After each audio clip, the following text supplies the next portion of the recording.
నేనేమంటున్నా, బోల్డని విచారణలు చేసింది ప్రభుత్వం, రిజల్ట్ ఏమొచ్చింది? ఒకటి. రెండు, మున్సిపల్ ఎన్నికల టైంలోనే ఎందుకు విచారణకు పిలుస్తున్నారు?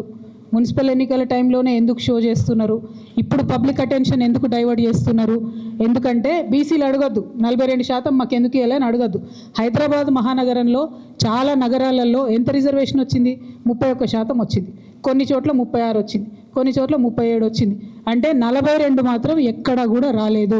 ఆ 42 అడగొద్దు అనేటటువంటి ఉద్దేశంతో ఎన్నికలు అనేటటువంటిది మున్సిపల్ కేంద్రాలలో జరుగుతున్నాయి కాబట్టి మరి ఫోన్ ట్యాపింగ్ అనే విషయం ఎక్కువ పట్టణ ప్రాంతాల్లో ఈజీగా అర్థమవుతుంది కాబట్టి ఆ అడ్వాంటేజ్ తీసుకోవడానికే ఇవాళ విచారణకు పిలిచిరు తప్పితే ఆ విచారణ తుదముడుతుందని కానీ ఆ విచారణ వల్ల నాలాంటి బాధితులకు న్యాయం జరుగుతుందనే నమ్మకం నాకు కాంగ్రెస్ ప్రభుత్వం మీద, గుంపు మేస్త్రి గారి మీద లేదు.